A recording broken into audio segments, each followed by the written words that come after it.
أكو شغا مرحم الله ما لست خليفتي أكو شغا مرحم الله كي تني كانوا نبلاي أكو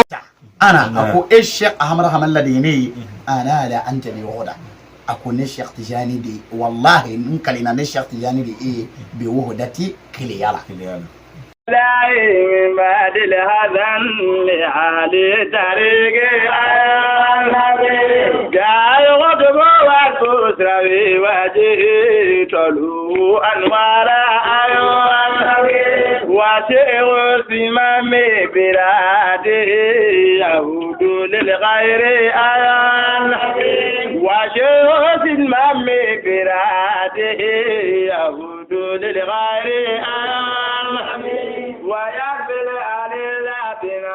لا إله إلا الله لا إله إلا الله لا إله إلا الله لا إله إلا الله لا إله إلا الله لا إله إلا الله لا إله إلا الله لا إله إلا الله لا إله إلا الله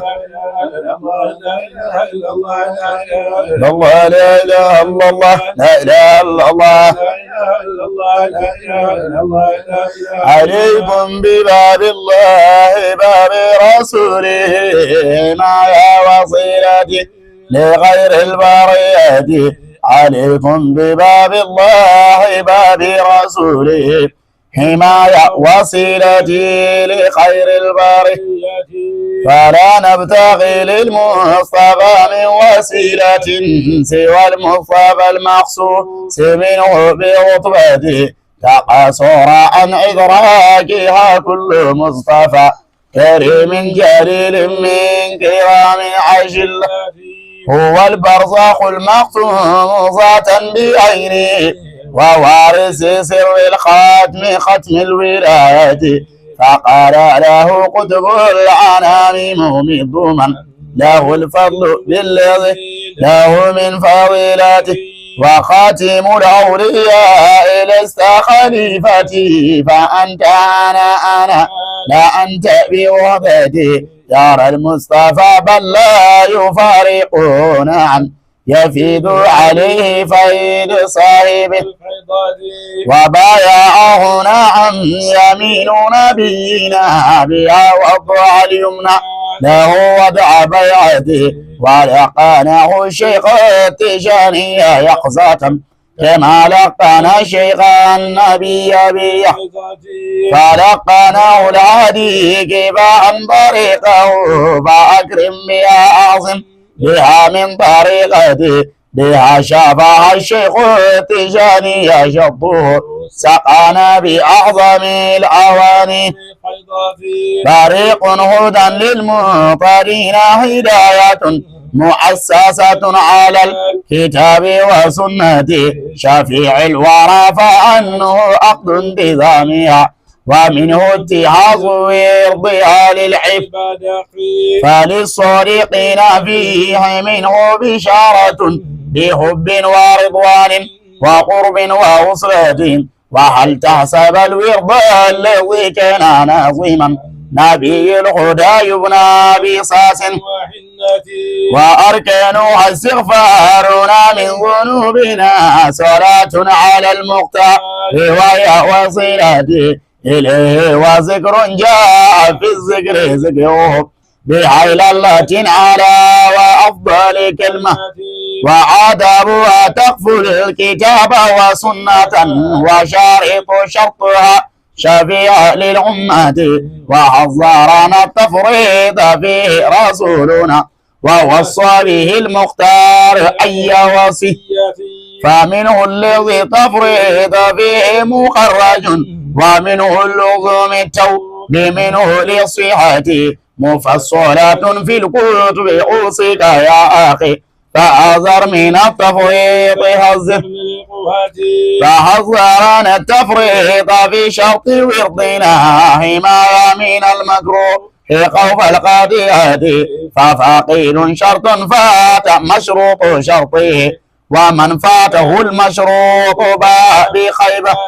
وقوتنا شرط ومشروطها إذن فإيماننا نعم وفاقد قوتي فقد فقد الإيمان شيخ حمايتي أماني من كل المكاره عليكم بهذا الورد إن ورودكم به عليين بجوار الصحابة صحيح دمان الهادي للشيخ صوبه جوارا بأعلى عليين بيا وأوفوا بعهد الله يوفي بعهدكم فمن نكسوا من بعد عهد وعودته فما نكسوا إلا على أنفس عمت عن الرشد إن توفوا لرب البرية بيدكم تغزوا لأجل وفائكم بأوفار عظيم أجور عظيمة وحلت بترك الورد مثل تعاون بفاعل هذا الفعل أعلى ومن يرتد منكم لذا شاهد فضله إلى خالدون وزاروا من ندامتي فلا تحملوا حفظ الطريق بشرطها ولا تتهاونوا ولو وضع وأكد مشروط فحفظك حرمة لأصحاب من عطى لأرفع رتبة من القرب عند الله لم يضيقنها نعم ستراها الناس يوم القيامة وحذرنا مما يغير قلبه فتغييره طرد وسلب لنعمته ألوذ به مما يغير قلبه وذاك بترك حفظ حرمته ويؤذي شفيعنا إضاية بعضكم لبعض فلا تؤذوا شفيع أحبتي أطيعوا لأمر الشيخ فالشيخ فيكم كما قيل فتعظيموا عظيموا له بصدق وآداب وسمع وطاعة وكالشيخ في التعظيم كل خليفة ومن قدموا عليكم كالخليفة وحاصله ما جاء عملوا به وعما نهاكم تعوض نصيحتي فلا تؤمنوا والله حتى تحكموا إمامه ما في أموركم شرت بينكم بل لم يجر في صدوركم لتعريج ما يقضي به من قضيته فمن قتل فلا وربك لا إله لما قبل تسليما فمن قتل فلا وربك لا إله لما قبل تسليما يسلم قولتي فمن قتل فلا وربك لا إله لما قبل تسليما يسلم قولتي لا إله إلا الله لا إله إلا الله لا إله إلا الله لا إله إلا الله لا إله إلا الله لا إله إلا الله لا إله إلا الله لا إله إلا الله لا إله إلا الله لا إله إلا الله لا إله إلا الله لا إله إلا الله لا إله إلا الله الحمد لله رب العالمين على تنو قبر قرني قلنا سولي لا مندو منا نيكا على كمبلو نيكا شانا مرحم الله سولين كوفي على كنا فوي جرا أنا أمسك كنا جا سولين مي دانا شانا مرحم الله كتري غلا أي قصيدة من فوقني عليكم بباب الله باب رسوله حماية وصيلة لخير البرية ني الشيخ محمد العميني دقا قصيدة من بين آيات كرنجر خاصة أكرم الشيخ مرحم الله قصيدة ولا فرامي قصيدة مطلب بصرا عين الفتح لكوننا عين الفتح كتاب بدو شيخنا مرحم الله كتريغا كتاب بودو دي عين الفتح شباب يا ورافي والشيخ محمد الأميني ندو باولكو ملاميني على قصيدة كتابي ورافي أيني ورافي تمامي كاتو كسوكونو ويا مني كادتبو أبيك كسوكونو يا وقتني كسوكونو وبيك أبوغو وبيك يعني بيتا كاداكا أيني kasida kitabu in wala fi angra mo Sheikh Ahmad Rahamallah yere kanu kusum nin kitabu in ni ya tagala ga Sheikh Ahmad Rahamallah ku foli be nin kitabu in kono o doronte sharia kuma abe nin kitabu in kono o doronte imma ko be bayanuna o be so nin kono ala awda sarare tigeuga kuma kan be so nin kono nana parce que ako tariqa yere ni be fe ka don ayo fo aga alaikum bi babillahi konnana ya ako tariqun hudan lil muhtadin hidayatun muassasatun ala al kitab wa sunnah awon tariqa inti dore ko sirade do hudan kandaldu hidayatun kanda sirado lil muhtadin kanda bawi ako jogodi muassasatun ala al kitab wa sunnah kunin tariqa ni be fe ka don ka sinsinindo ala al kitab qur'anuka wa sunnah ana ala kala ka sunna sallallahu alaihi wasallam donc hatta Sheikh Ahmad Rahamallah ka kalandon on be wele ko sunna mo parce que ni ko sunna we tasra min ala kala sallallahu alaihi wasallam nana nay ako alaikum bi babillah ayi qasiran ila fala chogodi ako be aw mani ala kadai aw Sheikh Ahmad ka kalandon baw mani ala kadai ako babi rasulihi be fa ka ala kadana ko babi rasulihi do de ala kala kadai sallallahu alaihi wasallam ala kada ni fe ko soro ko babi rasulihi ala kada ako ka ala kada soro ko jaw fanati soro te ko te mesra de bala andu min klemi nabi te mesra ko katare Sheikh Malamin ko joda ko himaya wasilati ni Sheikh Ahmad Rahamallah ke ngate mesra yi li khairil bariyati ala rasuli wasam Allah asafola ko akombe awma ni ala kada ko ala kada ko ko wa irama te se ka se alama kasura imati na Rasul sallallahu alaihi wasallam o kasra fe Rasul sallallahu alaihi wasallam dun kasra inte se kasro o be soro ni sra jumedi foti mesra do re fana ka ke ebolo e be se ala kra soro ni me awo himaya wasilati ako nga himaya ne ka tanga baga Sheikh Ahmad Rahamallah ako wasilati yo ke ngati mesra o de ne ka mesra li khairil bariyati pour que nga se ka dan fe ona son khaira ma rasulu ako akabaytu fulana ako fala nabtaghi lil mustafa min wasilatin si wal mustafa al makhsus minhu bi rutba ako ko awunte wasila foyini fala nabtaghi min wasilatin awunte wasila temesra foyini lil mustafa ala kira surali koson ka fo amina temesra do rigini ka se ala kirama ayi kaunto yini si wal mustafa al makhsus minhu bi rutba fona kala ala kira sallallahu alaihi wasallam yare min kerengere kabo ayre yoro ala kira yare min kerengere le ko an bude ke an ga wasilai ko an tena an mo ko tena jo wasila wala temesra la min se ga ala kira soro parce que ala ko kala Sheikh Ahmad Rahamallah ka ta temesra Sheikh Ahmad Rahamallah soro len ko fe ako fala nabtaghi lil mustafa min wasila an wonte temesra fo yini kasi ala kirama si wal mustafa al makhsus minhu bi rutba fona kira ala kira yere min ngere an abe fa ka mo ni fa ya ko ala kira de Sheikh Ahmad Rahamallah yere ngere parce que ako kala Sheikh Ahmad Rahamallah de ke aga temesra ayo fo kuma kono aklara kana fa ka kuma fulana kono ko awunte temesra wara yini ala kira yere ka ala kira makhsusu ala kira yere min ngere o kofe ayi awunte temesra fo wara yini ko mi se ga ala kira yere so ni fona kira ala kira yere min ngere ko ni ne ka temesra pour ka ko ne so abina ni ndefe akote ne de Sheikh Muhammad Lamini ni yaka alaikum bi babillahi ameka muhimu dorita ninka awala wara mo be se ka min fam amena kuma kan ameka bakurbata aba fala kan baytu kelen wono ni qasida matlabu in kono o kuma na Sheikh Ahmad Rahamallah fe fisamandiya ni o kela kutubu yin kutubu mi fisamandiya soro kabo ala kira Rasulullah sallallahu alaihi wasallam ako o kutubu yin kuma na Sheikh Ahmad Rahamallah fe ako wa khatimul awliya ako waliyu dafa ba Sheikh Tijani ako Sheikh Ahmad Rahamallah ma lasta khalifati ako Sheikh Ahmad Rahamallah ke tane kanona bulai ako أنا أكو الشيخ أحمد Rahamallah ديني أنا لا أنت بوحدة أكو الشيخ تجاني دي والله نكلنا الشيخ تجاني دي إيه بوحدتي كليالا أم بيجيني كلي كابو كودو بيو الشيخ أحمد Rahamallah ني الشيخ تجاني ني يوكانشة وكابو كودو يجمعين الشيخ أحمد Rahamallah تقوليكو أحمد الشيخ أحمد تجاني تقوليكو أحمد الشيخ أحمد Rahamallah فاتو محمد الشيخ تجاني فاتو محمد Sheikh Ahmad Rahamallah batwa Aisha Sheikh Tijani batwa Aisha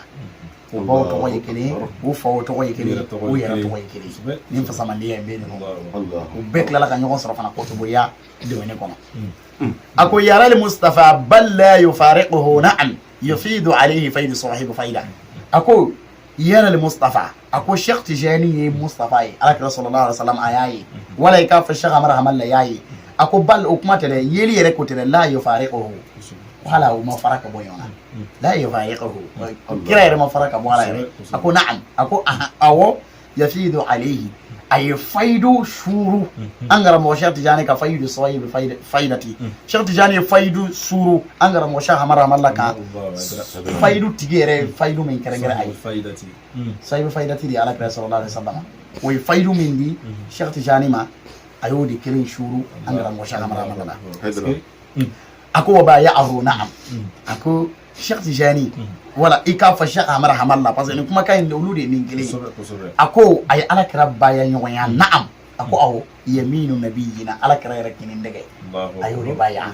ako biha wadu al yumna lahu wada abaya mana ayat tege kini tege bla rasul sallallahu alaihi wasallam kini tege la min ka baya Allah wabaya'ahu na'am yaminu nabiyina biha wadu al يمنى له ودع بيئة أكو ولا كانه الشيخ التجاني يقظة أكو كل شيخ تجاني الشيخ أمر رحم الله كل نمو ينوي الشيخ تجاني الشيخ أمر رحم الله كده أبي سامبي شيء كنو كودي كسبة سامبي شيء كنو أبي أنا كسرنا سان كمان لا دو هذا بس سان كمان دوني voilà donc ano ke wakati jankui mais akoku uyenyoye ako ke malaqana Sheikh an-nabiy bi yaqza ina fa Sheikh Tijani ni alakra nyoye chomi keneka ko Sheikh Tijani ni Sheikh Amar Hamalla ku yo nyoye keneke ako falaqanahu al-hadi kifahan tariqahu ako falaqanahu al-hadi ako Sheikh Tijani ay hadi ne nyoye alakra sallallahu alaihi wasallam al-hadi ila sirat al-mustaqim alakra kan Sheikh Tijani nyoye kifahan ni an ye tariqahu min tariqai kan tariqain dama fa akrim biha min tariqain dile Sheikh Tijani ma alakra mu fa akrim biha Sheikh Tijani buyani ni tariqain azim qorotanai ikafanga sorona ay biha min tariqatin min tariqai qorotanai ikabuyanai ma siti segate kuna da alqiyama jodo kiya daga shekoi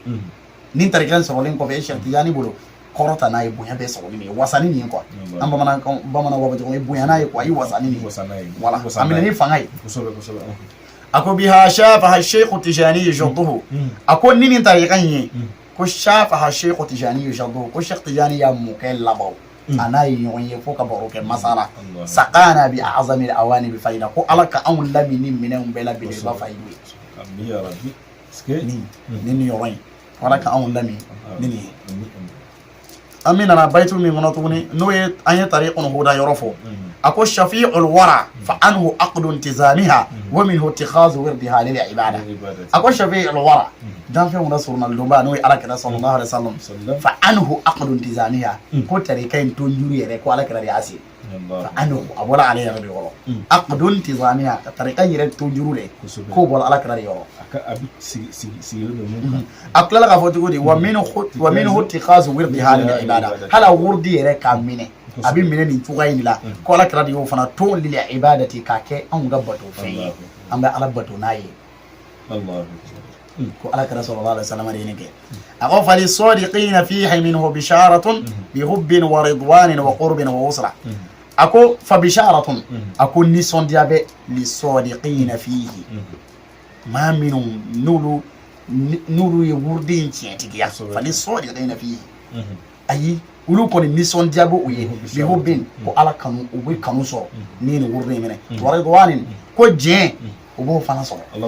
ala ka je ala da o qurbin ana ala gere nyoya wa wuslatin ani ala tugu nyoya ibo so ayi ni jowo indi fo bi hobin ni be joro bi mami ye wurdi mene wala mami ye wurdi tiya wala kan yoro sorole ala bi hobin ka bi kanu soro waridwanin kabi klaka ala ka jien soro wa qurbin an ala sulka gere ala la wa wasratin an kala an ka tuguli yere abuli soro wa hal tahsab al wird alladhi kana naziman nabiy al huda yubna bi sas wa hina wa hal tahsab al wird aqwala ibqa ni wurdihim flewa kana naziman nabiy al huda yubna bi sas wa hina ala kare wurdi min to ka dishana ka kala nduma kebe ka fle ni fege yayi wa ibe ka fle ni jashiri isatin wahina yale baka wurdin fleni ko fitini ani ko jashili wa ka fege iburu wurdi mi iburu ke yala ibe ka fege yawa ayi kana wurdin jate fen fege mai wa arkanuha ko wurdin nongo arukuniu istighfaruna ako ka an wan yafa deli ala fe min zono bina ka bina an ga jurumuna ka yafa deli ala fe ka bo an ga jurumuna salatun ala al-muqtari ako wurdin wono ka soli ke dan fe wona so khayra maka ko wurdin kono wahya wasilata ko ni ne Cheikh Malamine ka tasray afleka ka tasray ale Cheikh Muhammad al-Amini ani Cheikh ka kala ni ne on ka tasray wa arkanuha akuni wurdin nongo istighfaruna kai an ala yafa deli min zono bina ka nona an wajurmuna salatun istighfaruna yaro daluga qur'ana ko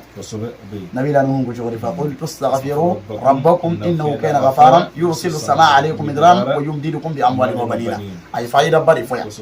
ako ne ko ngamando ma istighfiru rabbakum ay yafa deli aw ma fi ala fi innahu kana ghafaran ki kado allah subhanahu wa ta'ala kala yafa masai ako nawo yafa deli ala fi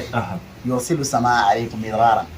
abe sangaba abu ma ya awi mana abu ti aw ma sanji o de aw ma mana ali sango gela an ko to orban no be istighfar reke ako jogodi wa yumdirukum bi amwalin wa banina kumbe nafulu mbaw jidi nafulu la wa banina ani dengaw jahalta istighfar ya rabbi nafulu ko aw modu istighfar wi nafulu ko abanya na boke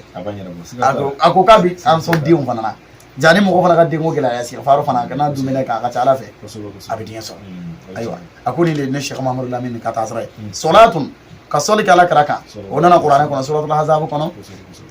inna allaha wa malaikatahu yusalluna ala an-nabi ya ayyuhallazina amanu sallu alayhi wa sallimu tasliman sikado ala anaka meleka kubi soli ala karaka ya umma minun qawli manara ay soli kala karaka au kakla ka kishi ni kake ala karai sallallahu alaihi wasallam ame da ya folo soli mi kala ala karaka sallallahu alaihi wasallam soli ko kishi nema ko yini kake ala karai basite afol amba fo tawdi allahumma salli ala sayyidina muhammadin ko amma nema ke ala karaka sallallahu alaihi wasallam ja an yira tse ka soli ke an tayi mu ne ngane jira ala yere ka soli wala amrika amru yini ala de fe wala do ambo minke ambo onni royi ambo baraji ambo reso ikado ala anaka melekau kubi soli ke ala karaka amadan akoya ayu allazina amanu ko yaw ma minun qawli manera donc ama bewili ma minun li manera kulu ka soli ke ala karaka bayi daw mulu walaka burjil lago shika fu bidani haramulu walma aywa ala kirama ke solo sa do onu yati li manera kono ke bon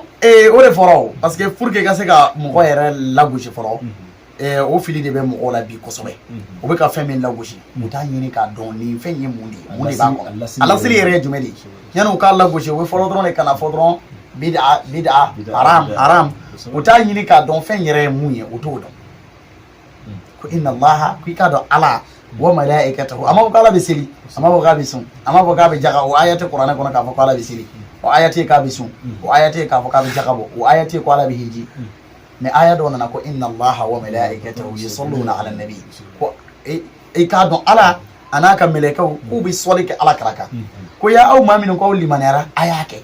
donc maminu wali manaya ne ko ka ke don eti yate limanaya jongna do limanaya jonde welele no ko ka ke wala je limanaya jonde welele no ko ka ke salatul fatih ko jodi اللهم صل على سيدنا محمد الفاتح لما أغلق والخاتم لما سبق ناصر الحق بالحق والهادي إلى صراطك المستقيم وعلى آله حق قدره ومقداره العظيم أقول اللهم صل ونما صلك على سيدنا محمد أن كنت محمدك أما داين الفاتح لما أغلق ko muhammadu mi fenda tugulen da ile bagay muhammadu mi nan ala ko kun dugulen mo ko kun ta do ala kira de nana kana o fen dugulen min gun don de ka da ile wori al fatih lima ulaka wal khatim lima sabaqa muhammadu min nana tiden temenon ka tiden ya to dafa qur'an aya bu sabata musaddiqun lima bayna yadayhi min at-taurat wal injil ko kira sallallahu alaihi wasallam nana de kana gafe koro to tawrata ni injila kana lu tieti ya ko commission to be dafa ناصر الحق بالحق كم محمد من تيان ده من تيان معنا محمد من حكتي بك حكي ني قداما wal hadi ila siratikal mustaqim ko muhammadu min be ambe ka fo ka soli ke muhammadu min ka muhammadu min be dan fɛnw kanda ka taa e ala ka siratigɛ tilenlen kan wo i ka sɔli ka o kira de kan tɛ fɛn ba ye dɛ wa ala alihi ko sɔli in kɛ kira na somɔgɔw kan haqqa qadrihi ko muhammadu yɛrɛ valeri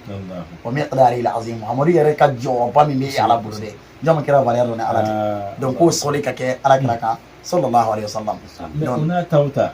ami maa dɔ ye u bɛ salatul fatih la gosi kosɛbɛ k'a fɔ ko bid'a don o y'olu ka faamu ye o y'olu ka faamu ye ne tɛ diɲɛ kɔnɔ fɛn dɔw bɛ yen bi o kɔrɔ ye de ne tɛ fɛn min fɛ ne b'aw kɛlɛ quoi c'est comme ne t'a fɛ dɔrɔn e bɛ k'a kɛ donc ne bɛ e kɛlɛ mais Cheikh Mamadou Lamine ko a ka Ainul Fatihi in kɔnɔ yan a ko wa munkiruha yufdi bihi shu'mi nukrihi li takzibi ayati al-kitab al-karima a ka nin bɛ sɔrɔ fal awradu asluha de kɔnɔ a ko munkiru min bɛna tarika in juguya k'a lagosi a ko o bɛ to anw lagosili ni anw kɔnɔya la dɛ li takzibi ayati al-kitab al-karima fo ka taa ala ka aya yɛrɛ belebele in sɔsɔ k'a dɔn tigiya tellement que anw hɛni anw juguya o dusukun na k'u bɛ t'o la dɛ tellement que o bɛ ɲinɛ ala kɔ li takzibi ayati al-kitab al-karima fo ka taa ala yɛrɛ ka aya ngalontigiya ala ni anw juguyali fɛ k'u bɛ taa ala ka aya li takzibi ayati al-kitab al-karima f'u bɛ taa to na ka ala yɛrɛ ka aya belebele o bɛ t'o sɔsɔ ka taa wuli a Cheikh Malamine ko cogo di wa man kazzaba an-nass as-sariha fa kufruhu ko ni maa min ye ala ka Qur'an aya nasinjɛ k'a sɔsɔ a ko fa kufruhu bi takzibihi lin-nass hukm sharia a ko tigila mɔgɔ de y'a yɛrɛ kafiriya o a ka kafiriya in bɛ a yɛrɛ bakun kan ni Qur'an nasinjɛ sɔsɔli ye hukm sharia silamɛya hukm sharia hukm kɔnɔna a tigila mɔgɔ bɛ kɛ kafiri ye a ko cogo di wa man kana yuzil awliya tajarruan fa harabahu al-mawla bi tilka al-idaya a ko bɛ ka dabɔ de kan ala ka waliyu tɔɔrɔ ko maa min n'o ye ala ka waliyu tɔɔrɔ i kɛra i bɛ ka ala ka waliyu tɔɔrɔ tajarruan ni juguya i bɛ k'a dabɔ kama k'u tɔɔrɔ fa harabahu al-mawla donc o tigila mɔgɔ bɛ ka ala yɛrɛ de kɛrɛ bi tilka al-idaya n'i ka nin juguya in donc u bɛ ala gɛlɛ de la donc o tigila mɔgɔw bɛ to yen ni Cheikh Mamadou Lamine ka Ainul Fatihi min n'a bɛ sɔrɔ a ka ni kuma jateminɛ kuma yɛrɛ a kɔnɔ ka don parce que minnu bɛ tarikan yɛrɛ nanganiyaw u bɛ sɔsɔli ka aya la Cheikh Lamine ka kumakan in na parce que hali u b'a fɔ la ilaha illallah yɛrɛ bida yɔrɔ ni maa min kɔni ye tarikan kɛlɛ fo ka se la ilaha illallah yɛrɛ bida ye silamɛya yɛrɛ sopassement ye depuis yen a ye baiti min fɔ tiɲɛ de don an b'o tile fana de la an b'o tile de fana na voilà an bɛ tɛmɛ ni bayitu ye ka taa a ko ilayhi wa zikrun jaa fi zikri zikruhu bi haylalatin a'la wa afdal kalima a ko ka taga nin tarika in kɔnɔna na a ko kalima min fɔli bɛ a la ko o nana fi zikri ko fɔli la maana a fɔla tarika ala kira ka hadisa kɔnɔ sallallahu alaihi wasallam bi haylalatin ni la ilaha illallah a'la a kɔrɔtali kumakan kɔrɔtali wa afdal kalima wa afdal kalima ani kumakan la fasa mandi ko la ilaha illallah o dalu ye jumɛn ko hadisa kɔnɔ ala kira ko cogo sallallahu alaihi wasallam afdalu ma qultu ana wan nabiyyuna min qabli la ilaha illallah ako ne kira sallallahu alaihi wasallam ne ani nabiyuma minnu ko ne anw ma kumakan fɔ kumakan min ka bon la ilaha illallah o kumakan tɛ yen anw kira sallallahu alaihi wasallam ne ani minnu kɔnna ye ko anw ye kumakan fɔ min ka fisa la ilaha illallah la ilaha de ka fisa ale a ko adabuha taqfu alkitaba wa sunna wa sharitu shartiha shafi'a lil umma a ko nin tarika in jogo a ladabu taqfu alkitaba o tugulen do qur'ana yɛrɛ de la maana tarika in bɛ ka qur'ana yɛrɛ de lagɛ wa sunnatan a bɛ ka ala kira ka sunna de lagɛ an ye fɛn fɛn fɔ an y'a dalu fɔ qur'ana kɔnɔ ani hadisa kɔnɔ a ko a bɛ ka ala kira de ka sunna bɛɛlɛ n'o ye hadisa ye wa sharitu shartiha shafi'a lil umma ko nin tarika in sharti yɛrɛ tonbaga ye danfɛnw na sɔrɔ donbaga de maa min ye nin tarika in yɛrɛ shartiw ton k'a fɔ ko a sharti ye 23 n'i ye nin kɛ i bɛ bɔ a kɔnɔ n'i ye nin kɛ i bɛ don a kɔnɔ k'o sharti in yɛrɛ tonbaga ye ala kira de ye Cheikh Malamine y'a fɔ maa min ye sharti 23 in ton a ko a tonbaga ye ala kira de sallallahu alaihi wasallam ala kira de ye sharti 23 in yɛrɛ ton Cheikh Malamine y'a fɔ yan a ko hazarana tafrita fihi rasuluna ووصى به المختار أي وصية أقول لك رأيني ترتين تون فراتي بي أن كان أن يرى مجانا كبو فمن غنو ني أفراتي كبون كسبه ووصى به المختار أي وصية ني على كريو كك أن لدي ني وي أي وصية لدي كان بلا جليا كجليا أمبلو ني ترتين غني فراتي كان كنين كوينا كسبه أكو فمنه الذي التفريط فيه مخرج أكو شرط وبيني شرط مغانا سبعين كنو تفريط فراتي كان كي على تفريط فيه ني فراتي لي كان كي على فراتي أراوكاني بامنو بافو كو جامبونا ولا أكو ni ala kira kelembe ko sharti nun to ni farati kan ka ala fihi mukharrajun o sharti ko nana mukharraju sharti do be ni yake ebe bo ala pe o yobole pe mukharrajun kaso ibika wirdi fara ebe ka wurdi e bole ala ako minhu luzum taw minhu lihisni sihati ako o sharti ko ni yo fembe sharti ko ni yake luzum tawbi tubi yere be wajibi ita abu wajibi kai ka tubi fabi on dare ganta dana ko fembe sharti ko nana ni yake e koni ibi tubi yere di adobe ni yake be bokala ndi yakono obi sharti ko adobe ni o kera tubi yere be wajibi ika ka tubi in alache tubi kala ni yere do ndare fembe ri jana ako mufassalatun fil kutubi usika ya akhi ako o wala le no mufassalatun o faran fasiyale no ko wala fil kutubi tarika kitabu ko tarika gafu ko jawahiru ne afan no a wala le no fil kutubi o gafe no ko usika ya akhi miladi ya malmake sira malamin ko kabe am balmake miladi abeka kala ne ladi ni fa ahzar min at-tafrit hazir al-ikhwan be ladi iki frati ka bon iki jambon ni frati kunu na ko sobe yare balmake ne balma donc akan ni ko fen kacha akaso ika kuma la tan karamo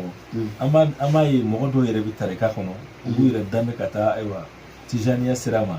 mulu bi adame katu yere ma ubi tijaniya di ubi kadira di ka so la adoyere la ashitu boro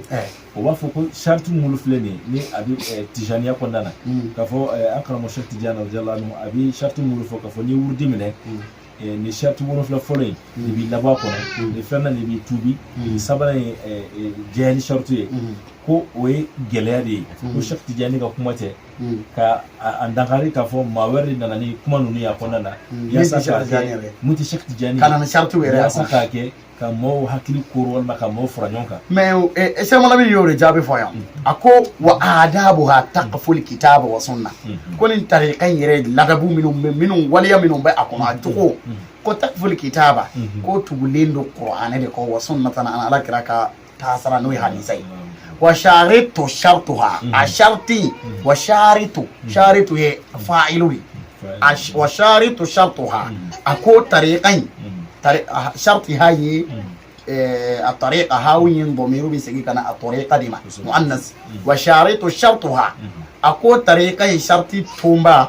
الشفيعة وهي على كرا دام في نصرنا شفيع للأمة دام في نصر للأمة على قيام جورنا على كراي صلى الله عليه وسلم أكو أودي طريقة يرى شرطي تومبا كاي شرطي مغان سبا من باكون ري على كراي ردياتو أشياء ما لمن يوريفو kakla ka fo ko shartu be akono ni ala krakla la ka gafo ka kele yakosobe o doye fa minhu alladhi tafritu min fihi mukharrajun ko shartu do be akono ni yo ke o e bola kalandi yakono o be e bo akono pew wa minhu luzum tawbi minhu lisiha shartu wara fana ba akono minum be o be ni yo wale ni yo dola kele soso o be i mo dola kele yo afola ki kana min ke yo ke ko o be tubi yere wajibe ika luzumi tawbi abi tubi yara lazimi ya ika ba wajibiya ika sigi ka tubi doni sheikh malamini ka tariga ga qasidai ne do an saka be ko ya ayi fati insha Allah ala kan be sawabu la ilaha illa Allah la ilaha illa Allah la ilaha illa Allah la ilaha illa Allah لا إله سقانا الله والإخوان كأسا من الإيمان والكأس المحبة سقانا الله والإخوان كأسا من الإيمان والكسل المحبة وثالثها بمعرفة إليه نفوز بها ونختم بالسعادة وثالثها بمعرفة إليه نفوز بها ونختم بالسعادة ونبعث الآمنين مع النبي محمد من بختم الرسالة ونبعث الآمنين مع النبي محمد من بختم الرسالة من الله الصلاة مع السلام عليه وآله أزكى التحية من الله الصلاة مع السلام عليه وآله أزكى التحية لا إله إلا الله